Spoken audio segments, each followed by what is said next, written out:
Magandang hapon guys sa inyong lahat. At ngayon po ay hapon na. Grabe, malakas po ang hangin dito sa parte sa amin. Ayan nga po, may itim yung kalangitan. Parang sa tinan nyo doon parte na yun, oh. Uulan na yun. Maitim na yung ulap. Ibig sabihin yan, uulan na yan. Tapos kumukulog-kulog na. Tapos biglang may malakas na hangin na duman sa amin. At ang nangyari naputol yung itong puno ng alateres. Sayang, pangliliman pa sana namin to. Kalakas ng hangin, tinimbog niya talaga. Putol. Yun o, kahangin. Maatik-atik na. Mabuti na lang ibali. May bago namang tutubong atin, oh. Panibagong tubo. Ayan siya, oh. Sayang, nabali. Kalakas ng ulan kasi. Ay, ng hangin. Kalakas ng hangin, talagang napatakbo kami sa loob ni Eric. Ewan ko kung ano bang meron. Tapos yung atip ng tirahan namin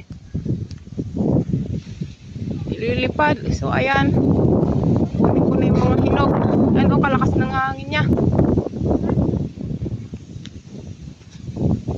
Nabali yung puno ng alateres.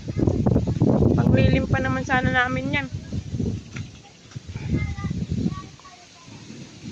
Ano? Bawagi-wagi ng mga dahon. Nakakaulan ng to. Ewan ko, baka may bagyo naman ata. Paparating.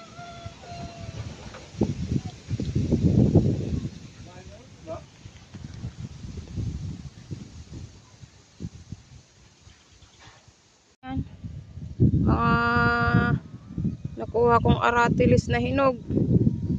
Yung iba habang namimitas ako, kinain-kain ko na. Sayang yung aratilis namin.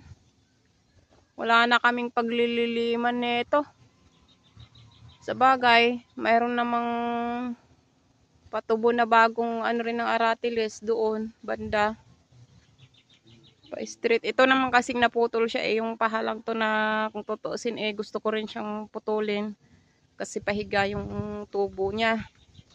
Pagkakaano niya. Yan ang nangyari. Maganda kasi siya kasi pagka mainit, kontralilim, pag nagluluto kami ng kahoy dyan, ganyan na siya karapong sa bahay kasi mabilis lang naman din itong lumago. Yan, dati pinutol ko na rin to. Pahiga kasi siya. Ganyan. So, ayan na siya. Natimbuwag kanina, may duma na malakas na hangin. Tapos ngayon, humupa na rin. Mayroon namang panibagong tutubo na yan, oh. Buti hindi ko naisipan na pinutol ka kanina at ako'y unti-unti dito, naglinis. Damo. Ayan. Dahil sa malakas na hangin, maraming nalaglag na